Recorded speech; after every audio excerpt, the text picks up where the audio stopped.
Hello, let's do the last strapless dress together today. Check the description beforehand for fabric recommendation and list of the materials.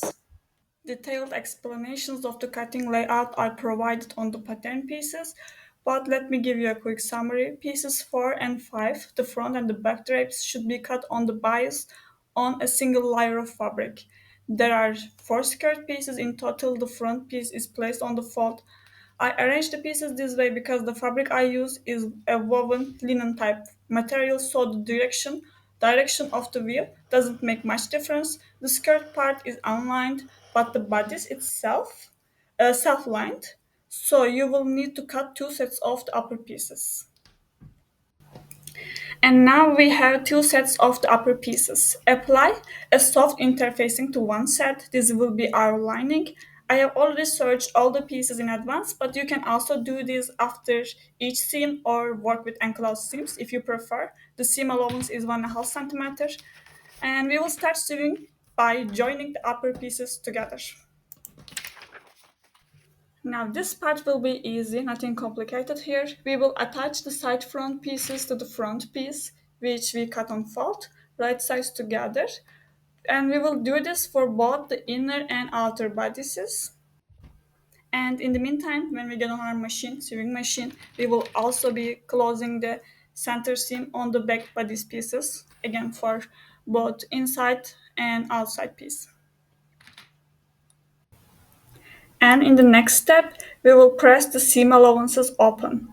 A tailor's hand will be very helpful here for pressing the front cup smoothly. And as I mentioned earlier, the set with interfacing will serve as our lining, and we will close the side seam on this one.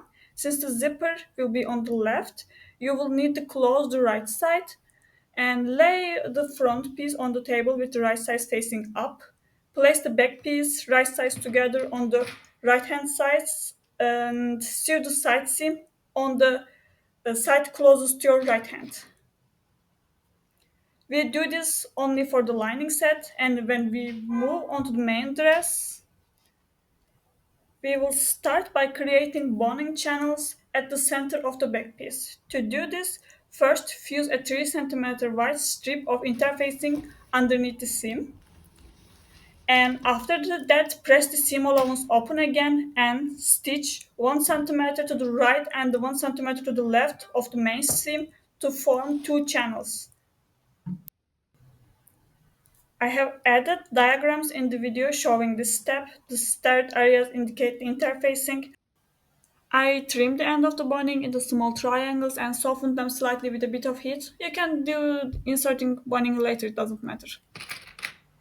And insert the two pieces of boning into the boning channels. Next, we will prepare the drapes that will go over the front pieces.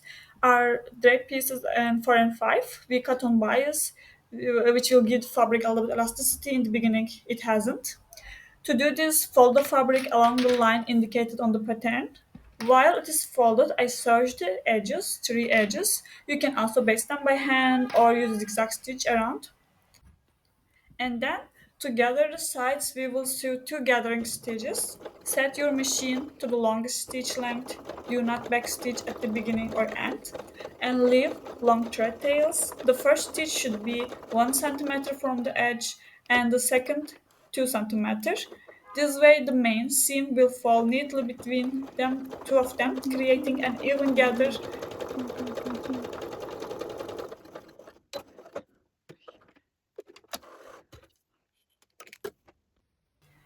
Now we are starting with the back drape.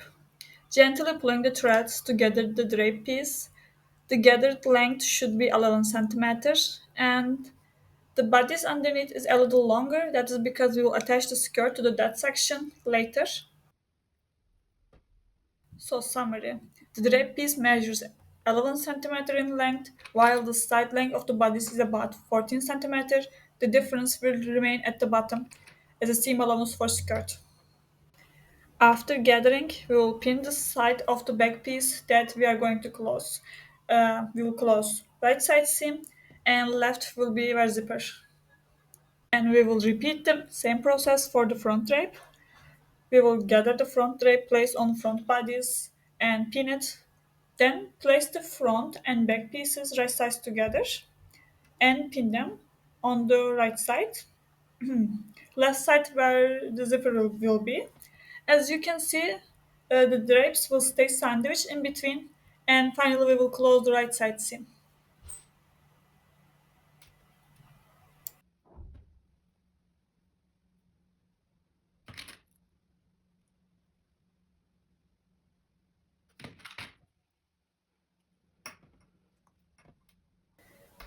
After closing the right side seam, we will be adding boning there as well.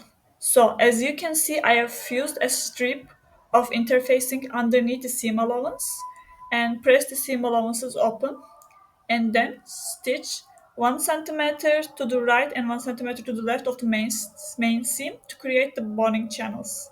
These stitches should stay within the bodice area, they shouldn't go over the drape and they won't be visible from the front. Now we can start assembling the skirt pieces.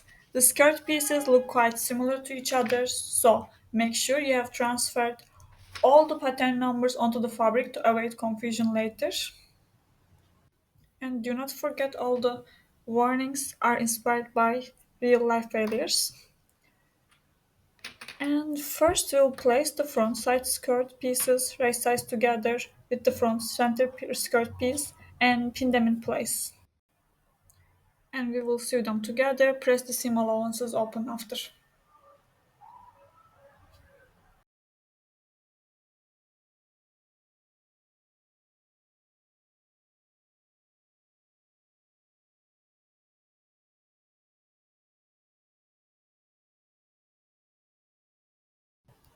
And when we come to back skirt, we'll close the center seam first, then pin the back side pieces to the back center piece, right sides together, pin them in place and sew together.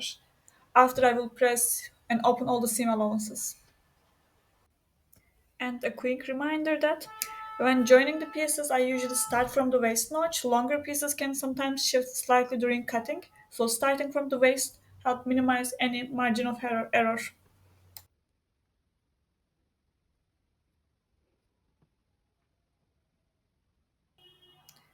We have now sewn the back side pieces to back center and front side pieces to the front center. Our front and back skirts are ready. Next, we place them right sides together and close the right side seam.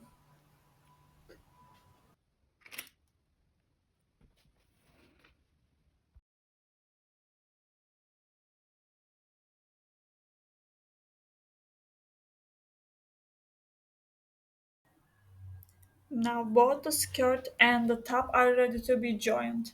I have inserted the boning into the channels. You can also do this later if you prefer. It doesn't make a big difference. Place the skirt and the bodice right sides together, aligning the seams carefully and pin them in place. And I didn't cut it out of the video because I thought maybe it would be helpful for some. So then we will sew along the waistline to attach them together.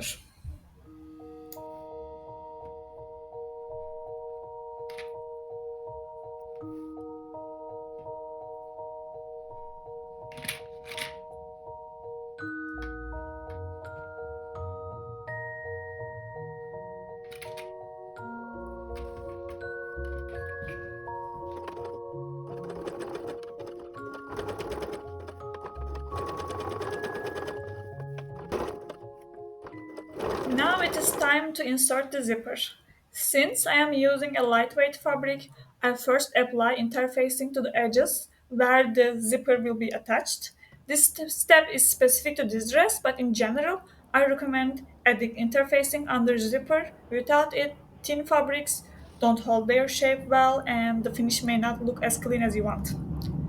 Next, carefully pin the drapes in place on the bodice and then place the invisible zipper right sides together with the fabric and pin it in position. After you pin, you will hand baste it before sewing. If you skip this step, it can be difficult to sew an invisible zipper neatly. Once both sides are hand basted, switch your machine foot, standard machine foot to a zipper foot, invisible zipper foot, and sew both sides of the zipper in place. Just a quick reminder, the zipper teeth should start just below the top seam allowance as we will be attaching the lining to the top edge later on. Unfortunately, I don't have this video. I sewed the zipper in place on machine. I lost it, I don't know how. But I am guessing most of you have seen invisible zippers before. And of course, if you have any question, feel free to contact me on Etsy. I will be happy to help. Now I will sew both sides of the zipper in place.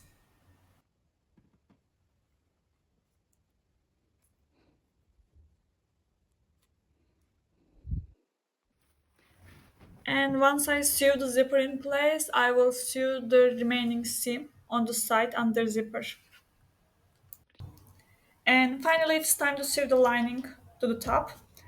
First, attach the top part of the drape to the bodice as it will sit between the bodice and the lining while sewing. You can use pins or hand pasting. It will need to stretch slightly to fit, which is why we cut it on the bias. Make sure you have inserted the boning at this stage if you haven't done so already.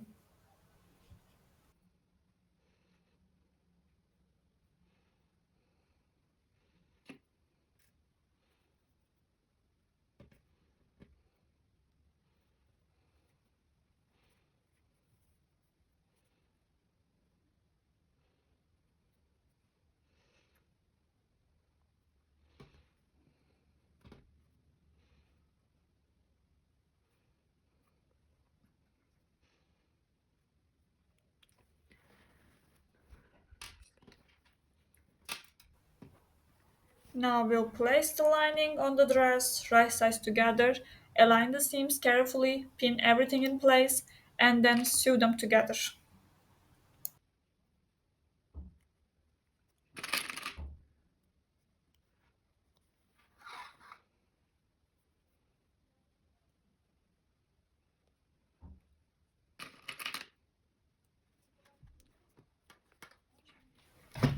After sewing the lining, stitch an understitch from the lining side along the seam allowance. Then fold the lining over the dress right sides together. We will now sew the lining to the zipper along the sides. I am using my open toe zipper foot for this step, but you don't need to sew as close as you would for an invisible zipper.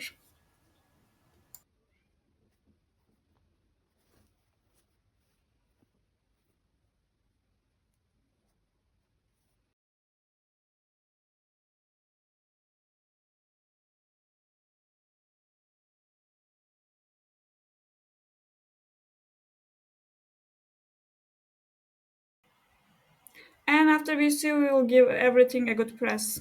As you can see, the zipper can cause a little tension at the top. That's quite normal for this type of dress. Still, pressing the side seam nicely and adding an extra line of stitching about 3 mm away from the zipper on each side can help it sit better. And for the hem, I will serge the edge, fold it under and stitch it down. And I was planning to hand baste the lining to the dress to keep it in place, but I couldn't wait to try it right away because it looks so beautiful.